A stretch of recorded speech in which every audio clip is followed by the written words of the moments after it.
السلام عليكم ورحمة الله، عاملين ايه؟ يا رب تكونوا بخير. والنهاردة بقى يوم جديد وصباح جديد، وصباح كده كله نشاط وحيوية بعد كسل يا جماعة، بعد كسل. بس كسل بمزاجي. الفترة اللي فاتت كنت تعبانة جدا جدا، وبقالي كام يوم ما نزلتلكوش فيديو. فقررت كده اخد راحة من كل حاجة. انا لما جسمي بيتعب بقوم واخدة كده راحة 3 ايام، وارجع بقى بكل نشاطي. يعني يا دوبك كنت باعمل الحاجات البسيطة ومذاكرة الولاد. طبعا انتوا كلكم عارفين ان الدروس بدأت، ودي مش تنفيذة المدارس. طبعا الميديا كلها تنفيذت قبل المدارس. اخترعنا كده حاجة جديدة، روق قبل المدارس. هو في المدارس ما بنروقش، ده احنا بننزل العيال وبننفض ونروق ونعمل كل حاجة. بس يلا. انا اصلا من زمان، من قبل ما افتح القناة خالص، آآ باعمل كده كل نهاية فصل صيف باعمل كده. يعني خلاص الشتا قرّب أهو، لازم أكون في أول شهر 9 أكون مضبّطة الشقة بتاعتي، أكون كده مرتّباها بقى وفرشاها فرش الشتا ومضبّطاها. هو أي نعم يعني الشتا بقى يتأخّر وما بقاش في مطر زي الأول، بس أنا قلبت الشقة لأول مرّة باقلبها من جوّه لبرّه كده مع بعضها. أنا دايمًا بُصّوا، ده السبب. السجاد عايزة أقول لكم مشغّلة الغسالتين، الكبيرة والأوتوماتيك والنُص أوتوماتيك. غسيل بالكوم. طبعًا التنفيض بيجيب غسيل، أنتم عارفين مفارش بقى وغسيل. هنا السجاد كان جه من المغسلة وأنا ما عملتش أي حاجة في الشقة. اللي خلّاني أشيل الشقة كلّها مرّة واحدة، بُصّوا، هو المطبخ بس اللي متضبّط. كنت مضبّطة كده المواعين، مضبّطة المطبخ، هو المطبخ بس اللي رايق. عايزة أقول لكم لو صوّرت لكم الشقة كلّها كده على البلاط.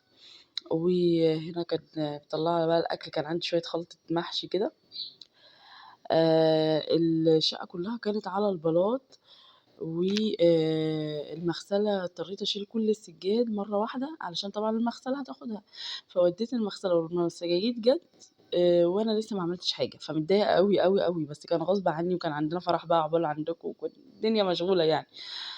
فهنا بقى مامتي الله يبارك لها بعتت لي شوية بتنجان كده متقورين. يا سلام بقى على المحشي الجاهز اللي تحسي إن خلاص هو معمول ده، ناقص بس أنتِ تضبّطيه. كنت شايلة كده شوية خلطة من العزومة بتاعة اخواتي لو فاكرين معايا اللي بيتابعوا القناة.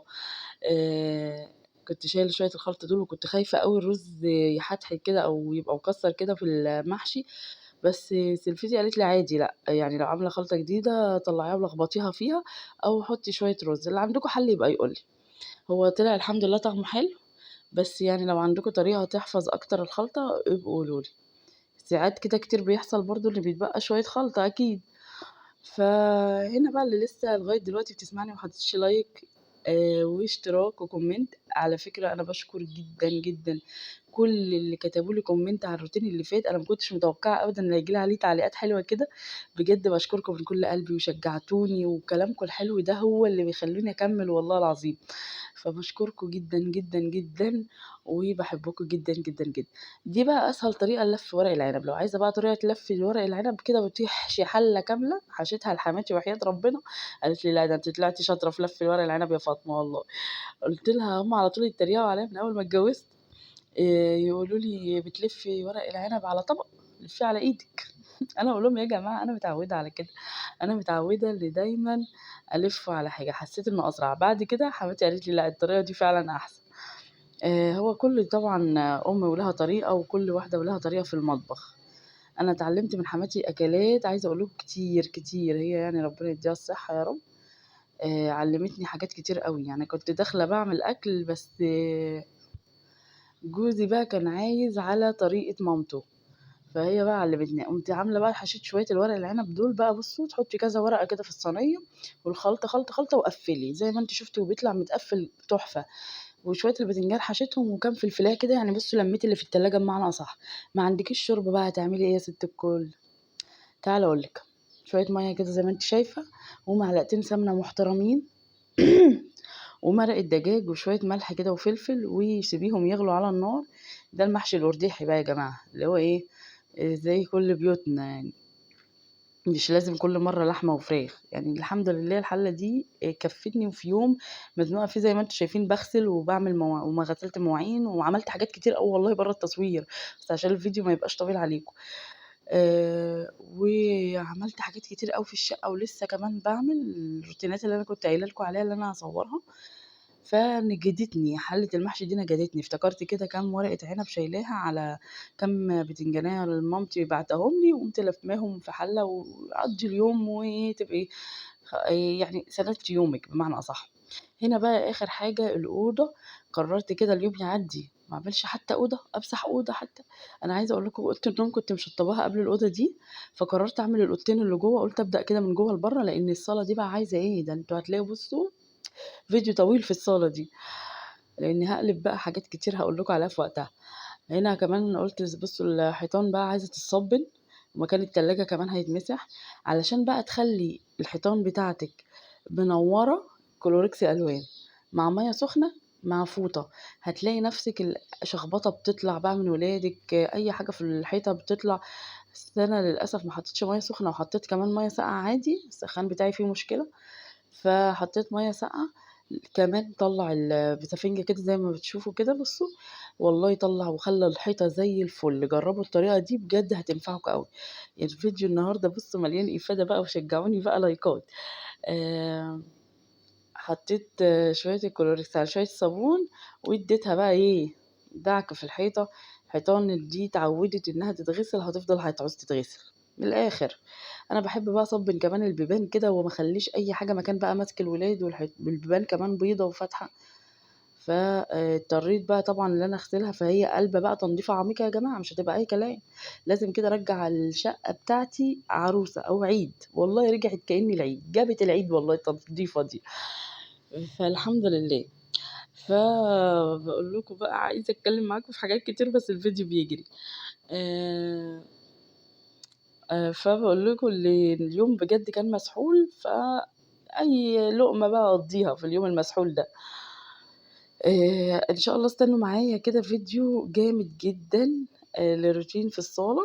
انا كده خلصت الجزء اللي جوه، يعني وانتي مسحومة ترتبي كده ايه، ترتبي وقتك وترتبي افكارك. يعني ابداي بالجزء اللي جوه، بلاش تهدي الشقه كلها مره واحده زي ما انا عملت. انا كنت الاول بعمل اوضه اوضه بفرشها بستايرها بكل حاجتها. ولو هتهدي رتبي دواليبك قبل ما تهدي، دي امانه لازم اقولها لكم النهارده. بجد لازم ترتبي دواليبك قبل ما تهدي الشقه، عشان تبقى الدنيا يعني كل اللي محتاج ترتيب ترتبيه، علشان ما تلاقيش الدنيا اتكومت كده فوق دماغك، وبقيتي قاعده تقولي اه يا حصتي السودا يانا ياما. فبجد الدنيا بتبقى متظبطة، وأفكارك دايما بقول لكم لو أفكارك متظبطة كده اليوم هيعدي. واعملي جدول كده ليومك، إن شاء الله أعمل لكم فيديو إزاي نرتب يومنا كده بالورقة والقلم، وهتستفادوا منه كتير كتير. أنا بعمل كده، ببقى كمان يعني صاحية ومحددة هعمل أكل إيه. فبتفرق والله العظيم يا جماعة، بتفرق جدا لما بتبقي مظبطة يومك، بيفرق جدا. إلا بقى حطي كمان جزء كده المفاجآت، يعني جزء كده المفاجآت. طلع لك حاجة، جالك ضيف، اعملي حساب كده دايما يعني. فالحمد لله يعني، وعذرا بقى لو صوتي تعبان شوية، لأن بجد اتهلكت بجد، مهلوكة اليومين دول في الشقة. بالله عليكم تدعوا لي، تدعوا لي اخواتي حبايبي، ادعوا لي بجد ربنا يقويني في الشقة اليومين دول، لأني تعبانة جدا ومرهقة، وطالع لي 100 مشوار، وبصوا الدنيا بايظة على الآخر. فطبعا لما بتنزلي بتأثري في البيت. هنا بقى اديتها كده دعكة بقى، بصوا رغاوي، النهاردة يوم الرغاوي، الأرضية والحيطان ودلق مية، وبصوا مساحات ومقشات وكل حاجة طلعت، واخداهم في حضني كده ورايحة انضف مقشاتي وجردلي وكله كله كله. هنا بقى وقفت عشان المقشة كانت عايزة تنضف، ورجعت بقى بعدها عملتها تاني، ظبطت الأرضية تاني يعني، وظبطت الدنيا. هنا بقى تعالوا بقى شوفوا الأوضة وجمالها وريحة النظافة. جوزي أول ما دخل قال لي إيه ريحة النظافة جت تاني، أنا متعود عليك على كده. أيوة رجعنا كده تاني. يقول لي، وأول ما دخل برضه أوضة النوم برضه قال لي أيوة كده رجعت زي زمان. أنا كنت شايلة أوضة النوم كمان، كنت مخليها على البلاط عشان الحر. هنا بقى فرشت الملاية دي بقى، حسيت إنها لايقة على الحافظة كده، وظبطت الدنيا بقى، ملاية جديدة طلعت لها ملاية جديدة مخصوص. وظبطت الأوضة، وبص أنا حاسة بكمية راحة. أنا والله العظيم بسجل لكم الفيديو الصبح، يعني أنا عاملة الكلام ده بالليل بسجله لكم الصبح، من كتر ما أنا فرحانة كل شوية أقعد أبص في الأوضة كده، عارفة زي كده يعني، اللي بيتفرج عليا زي كده ولا أنا بقى لوحدي. وأشوفكم فيديو جديد، مع السلامة.